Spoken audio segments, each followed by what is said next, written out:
तो दोस्तों आज हम एक्सप्लेन करने वाले हैं विजय थलापति की नई movie the greatest all time. और सारे लोग इस मूवी को विजय थलापति की बेस्ट फिल्म मान रहे हैं। तो चलिए ज्यादा देरी नहीं करते हैं, मूवी का एक्सप्लेनेशन शुरू करते हैं। मूवी की शुरुआत में हम रेगिस्तान के बीचों बीच जाते हुए ट्रेन को देखते हैं और इस ट्रेन में न्यूक्लियर वेपन है और कुछ टेररिस्ट को पकड़ने के लिए हम सैस एंटी टेररिस्ट ग्रुप के हेलीकॉप्टर को देखते हैं। और इस टेररिस्ट ग्रुप का मेन हेड मेनन होता है जो कि ये सारे चीज को ऑपरेट करता है और उसने एक साइंटिस्ट को पकड़ लिया था उससे न्यूक्लियर वेपन के ऊपर टेस्ट कराने के लिए। फिर हम देखते हैं उस साइंटिस्ट उस चीज को टेस्ट करता है। वो साइंटिस्ट बोलता है कि ये नकली है, पर मेनन को ना इसके ऊपर शक हो जाता है कि ये असली साइंटिस्ट नहीं है क्योंकि ये ना वॉइस बदल के बात कर रहा था। फिर हमको ये पता चलता है कि और ये और कोई नहीं विजय थलापति होते हैं जो कि इस मूवी में गांधी का रोल निभा रहे हैं। फिर ट्रेन के अंदर ही खतरनाक एक्शन शुरू हो जाता है और एक एक करके सबको मारता है गांधी, क्योंकि ट्रेन में सिर्फ वो अकेला ही था जो इन सबसे लड़ रहा था। पर टेररिस्ट लोग बाहर हेलीकॉप्टर पे गोली चला रहे थे और इनका एक दूसरा टीम मेंबर गाड़ी से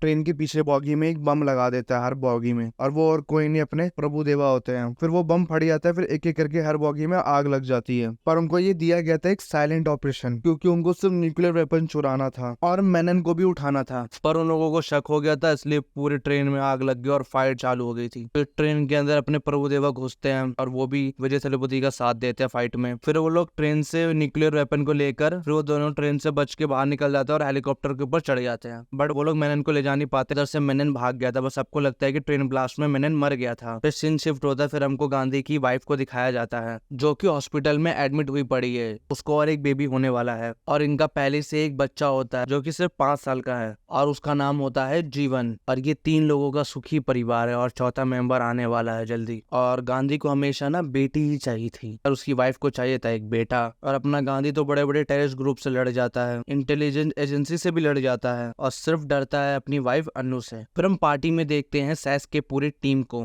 कल्याण, सुनील, अजय और इन लोगों के साथ उन सबके हेड भी नजर आते हैं। ये तो एक एंटी टेररिस्ट टीम तो है, इसके साथ ये लोग बहुत पुराने दोस्त भी हैं। फिर से हमें देखने को मिलता है कि अनु गई है फिर से हॉस्पिटल में और उसने गांधी को बोला था आने के लिए, मगर इस बार भी गांधी वो हॉस्पिटल में आया नहीं। वो काम के बहाने से बाहर चला गया। और गांधी के दोस्त सुनील की वाइफ डॉक्टर होती है, उसी के पास गई थी अनु फिर उससे बोलती है कि मुझे लगता है कि गांधी का बाहर कोई अफेयर चल रहा है। वो कभी कभी कॉल कर देता है और कभी कभी तो मैंने बाहर ना दूसरी लड़कियों की भी आवाज सुनी है उसके फोन पर। मुझे ऐसा लगता है ना कि मुझे वो धोखा दे रहा है। अगर ये सही बैठा ना ऐसा तो मैं उसे छोड़ दूंगी और मैं एक इंडिपेंडेंट लड़की हूँ, मैं अकेले रह सकती हूँ। ये बोलते हुए कि तुम कहाँ बाहर अफेयर कर रहे हो, गांधी फिर सब कुछ डिनाई करता है और ये बोलता है कि मैं एक ना सीक्रेट एजेंट हूँ। पर इसकी बीवी मानती नहीं है जो ये बोल रहा होता है। उसको लगता है कि फिर ये झूठ बोल रहा है मेरे से। बंदा सही में सच बोलता है ना तो कोई मानती ही नहीं है। फिर गांधी जैसे थे इसको मनाने की कोशिश करता है, ये नहीं मानती है। आखिर में उसको मस्का लगा के ये बोलता है कि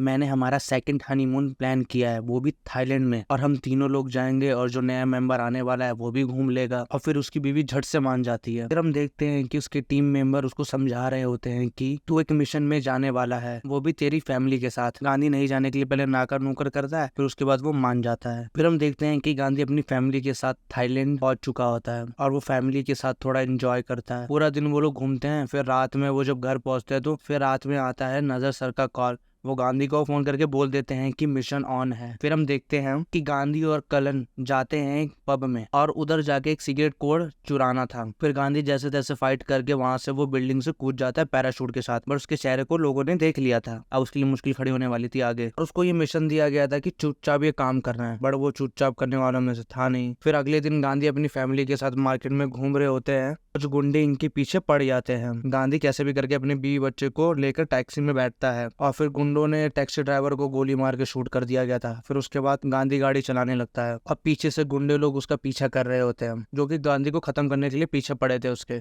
इसी दौरान गांधी की वाइफ के पेट में लीवर पेन शुरू हो जाता है और वो दर्द से तड़प रही होती है, पर गांधी के पास कोई ऑप्शन नहीं था। उसको इन लोगों से लड़ना भी पड़ रहा था और अपनी बीवी को संभालना भी था। फिर गांधी ने अपनी बीवी को और अपने बच्चों को एक क्लोथिंग मार्केट में छुपा दिया था। फिर आकर इन लोगों से लड़ता है। फिर उसकी वाइफ को इतना ज्यादा पेन होने लग गया था कि गांधी पूरी तरीके से लाचार हो चुका था। तब भी कल्याण आता है और इन लोगों को शूट कर देता है और गांधी को बोलता है कि तू अपनी बीवी को लेके हॉस्पिटल पहुंच जा। फिर गांधी अपनी वाइफ को हॉस्पिटल में एडमिट करके नीचे आता है बिल भरने के लिए। फिर उसका बेटा बोलता है कि बाबा पैर में दर्द हो रहा है, तो गांधी उसको बैठाकर बिल भरने जाता है। फिर वो बिल भर के लौट कर जब वापस आता है तो देखता है कि उसका बेटा उधर है ही नहीं। फिर गांधी परेशान हो जाता है, वो इधर उधर भागते हुए उसको ढूंढता है, पर उसका बेटा कहीं भी उसको दिखाई नहीं देता है और उसको टेंशन हो रही थी वो अपनी वाइफ को क्या जवाब देगा, और वो रोता रहता है। फिर हॉस्पिटल के आस पड़ोस में भी देखता है और अपनी टीम मेंबर को भी बोल देता है कि मेरे बच्चों को ढूंढो, पर उनको भी कोई भी रास्ता नहीं मिल रहा था। फिर वो भागते हुए पुलिस स्टेशन जाता है और रात को उसे पता चलता है एक जगह कुछ बच्चों के जले हुए बॉडी मिले हैं। गांधी घबराते हुए उस लोकेशन पे पहुंचता है। पहुंचने के बाद फिर एक लड़के की बॉडी को जला हुआ पूरा देखता है और वो बॉडी अनआइडेंटिफाई था, पूरा जल चुका था बॉडी, और हाथ में स्पाइडरमैन का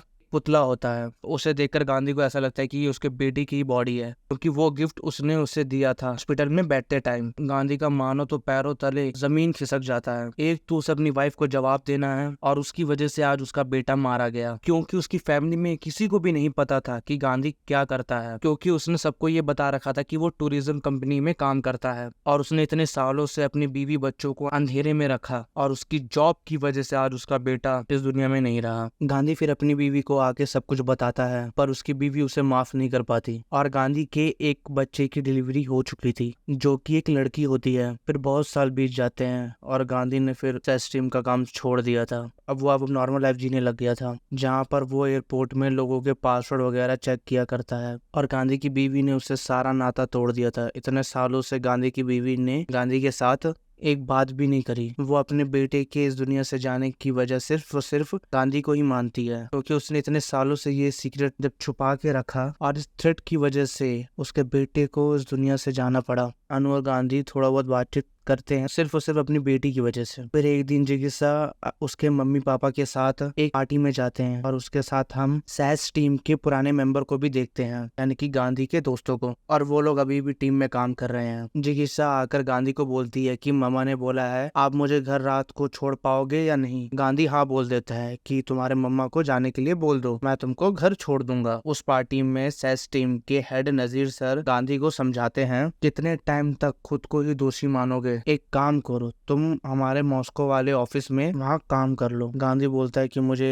ये काम नहीं करना, तुमने बोला था कि तुम फील्ड मिशन नहीं करोगे और हमने तुम्हारा वहाँ पे जॉब लगाया है। अभी रशिया में लोगों को लग रहा है कि इंडियन को उनसे खतरा है, उधर थोड़ा सा डिप्लोमेसी का प्रॉब्लम है, तुम वहाँ जाओ, एम्बेसी के लोगों से मिलो, बस इतना काम कर दो। तभी कल्याण भी बोलता है कि हाँ गांधी तुम जाओ, क्योंकि तुम्हारा पुराना एक्सपीरियंस भी तो है और तुम अच्छे से सब चीज को आराम से हैंडल कर पाओगे। इधर लोगों के बहुत रिक्वेस्ट करने पे आखिरकार गांधी मान ही जाता है और मॉस्को चला जाता है और सब कुछ वीडियो कॉल से अपनी बेटी को दिखाता है और उसकी बेटी भी बहुत खुश होती है। हम नोटिस करते हैं कि हर जगह जगह रशियन लोग हंगामा कर रहे थे इंडियन एम्बेसी को घेर के, पर गांधी कोशिश तो करता है सारी चीजों को शांत करने के लिए, पर जो मामला था वो हाथ से निकल चुका था। एम्बेसी के ऊपर ही हमला हो जाता है और उसमें कुछ गैंग मिलके डंडा वगैरह से लोगों को मारने लग जाते हैं और उस टाइम गांधी सबको रोकने की कोशिश करता है और खुद भी उन लोगों से फाइट करता है। तभी मानो बीच में कोई एक लड़का आके गांधी से फाइट करने लगता है और उसका लड़ने का तरीका थोड़ा एग्जैक्ट गांधी की तरह था और वो गांधी को बहुत ही अच्छा खासा टक्कर दे रहा था। लड़ाई के दौरान गांधी जैसे ही उस लड़के के ऊपर से मास्क हटाता है और गांधी चौंक जाता है। वो देखता है कि वो बहुत उसी की तरह दिखता हुआ एक लड़का, जो कि देखने से ऐसा लग रहा था कि कोई गांधी का ना डुप्लीकेट है। गांधी को थोड़ा सा ऐसा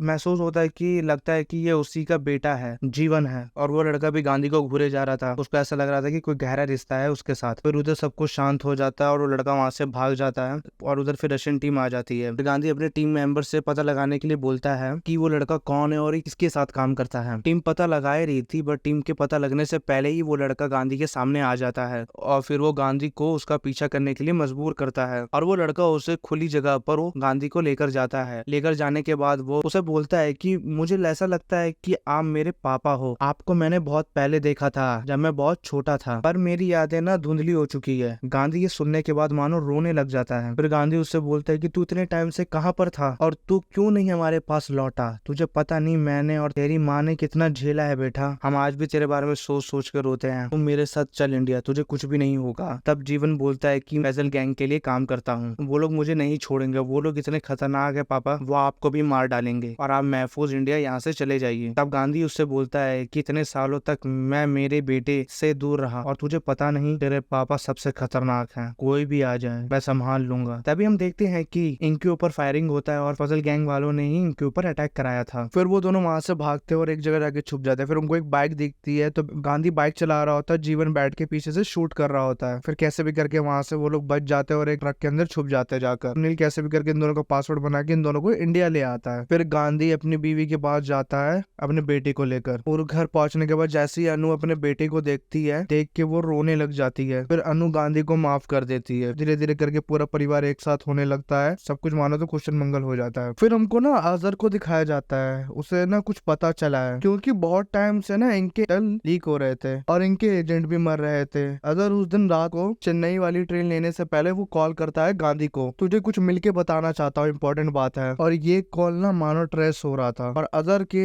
एग्जैक्ट लोकेशन पे एक हेलमेट वाला लड़का बाइक से पहुंच जाता है। फिर वो अजहर को मारने की कोशिश करता है। फिर अजहर वहां से जैसे तैसे भागता है और इस लड़के को ना अजहर के पास से कुछ एविडेंस लेना था। अजहर भागकर मेट्रो के अंदर आ जाता है। फिर वो बाइक वाला भी मेट्रो के अंदर आ जाता है। अजहर फिर पीछे नोटिस करता है कि गांधी भी मेट्रो में आ गया है। फिर वो लड़का अजहर से कुछ एविडेंस ले पाए उससे पहले उसे गांधी से निपटना होगा। इन दोनों के बीच में बहुत खतरनाक लड़ाई होती है, मगर उस लड़के का जो फाइटिंग स्किल था वो गांधी से बहुत एडवांस था। फाइट के दौरान वो लड़का गांधी को शीशे पे मार देता है, जिसके चक्कर में गांधी को चक्कर आने लगता है। फिर वो जेब से चाकू निकाल के नजर को जाके मार देता है। फिर वहां से वो मेट्रो से भाग जाता है और भागते भागते वो अपने ड्रेस चेंज कर देता है। तब यहाँ पे एक शॉकिंग बात पता लगती है कि ये लड़का और कोई नहीं, गांधी का बेटा है जीवन। और उस दिन चेन्नई में CSK का मैच चल रहा होता है और सारे लोग मेट्रो से येलो कलर की जर्सी पहनकर निकल रहे थे और गांधी के लड़के ने भी येलो कलर का जर्सी पहना हुआ था। और जब गांधी उसका पीछा करता है भागते हुए तो उसे वो ढूंढ नहीं पाता। फिर हमको जीवन के बारे में असलियत दिखाया जाता है। उस दिन हॉस्पिटल में जब जीवन गायब हुआ था और उसको और किसी ने गायब नहीं करवाया, उसको गायब कराया था मेनन ने। इसका मतलब मेनन जिंदा था। असल में मेनन ने ऐसा इसलिए कराया था क्योंकि जब ट्रेन के टाइम ये लोग मिशन कर रहे थे मेनन को मारने गए थे और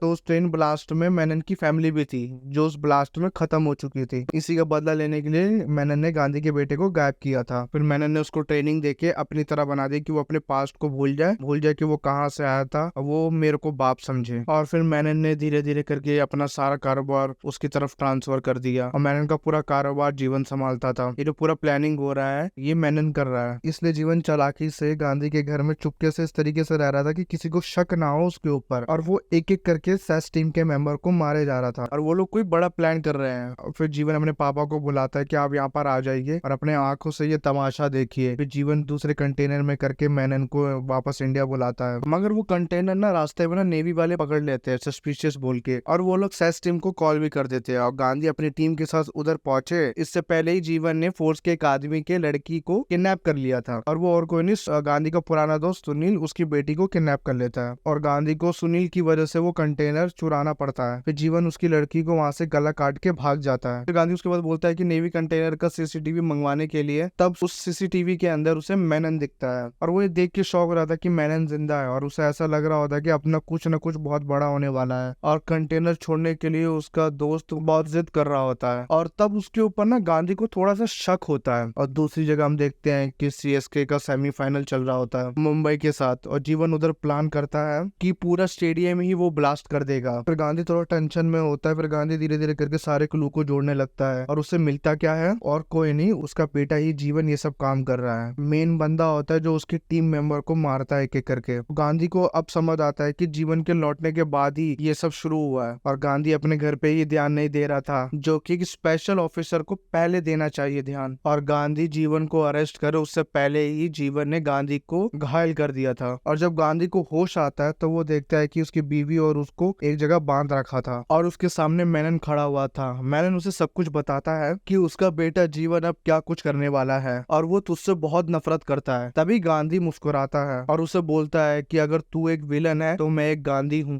मैंने तुझसे आगे 2 कदम सोच के रखा था। असल में तूने मेरा पीछा नहीं करा, मैंने तेरे से अपना पीछा करवाया और तुझको अपना प्लान बताने के लिए दिया। अब तेरा पूरा प्लान मैं जान चुका हूँ। तभी हम देखते हैं टीम उधर अटैक करते हैं और वो लोग मेनन को पकड़ लेते हैं। और दूसरी जगह हम देखते हैं कि जीवन ने सिक्योरिटी चैम्बर का एक्सेस ले लिया था और कुछ लोगों को उधर उसने मार दिया था और सारा एक्सेस उसी के पास था। फिर जीवन अपने सामने देखता है कि दूसरी साइड बिल्डिंग में गांधी मेनन को लेके पहुंचता है और ये सब देखने के बाद जीवन को बहुत गुस्सा आता है पर जीवन कुछ भी नहीं कर पाता। तभी मेनन बोलता है, बेटा अपना मकसद मत भूलना, मैंने इस दिन का बहुत इंतजार किया है। फिर मेनन की बात सुनने के बाद जीवन ने भी ठान लिया था वो पूरे स्टेडियम को उड़ा देगा। वो डेटोनेटर तक पहुंचे उससे पहले ही गांधी उधर जाता है और दोनों में फाइट शुरू हो जाती है। बहुत ज्यादा लड़ाई होती है और गांधी कोशिश करता है अपने बेटे को समझाने की और उससे कहता है कि फिर से तू लौट आ, और उससे कहता है कि मैं तेरे को एक और मौका देता हूँ। मगर जीवन पूरी तरीके से पागल हो चुका था क्योंकि मेनन ने इतने सालों तक उसके मन में जो जहर घोला है वो उसके ऊपर हावी हो रहा था। वो लोगों को बस मारना चाहता कैसे भी करके, और गांधी ऐसा होने नहीं दे सकता। भले इधर वो अभी उसका बाप बना होता तो इधर वो कमजोर पड़ जाता, बट वो एक ऑफिसर है, वो चाह के भी ऐसा होने नहीं दे सकता। फिर फाइट के दौरान गांधी गोली निकाल के अपने बेटे को शूट कर देता है और इसी के साथ ये मूवी यहीं पर खत्म हो जाती है और काफी लोग बच जाते हैं और मेनन अपने प्लान से फेल हो जाता है और जीवन भी मर जाता है और मूवी यहीं पर खत्म हो जाती है। तो आपको ये एक्सप्लेनेशन अच्छा लगा तो इस वीडियो को लाइक करिए और सब्सक्राइब करिए। अब मिलते हैं आपको नेक्स्ट वीडियो में।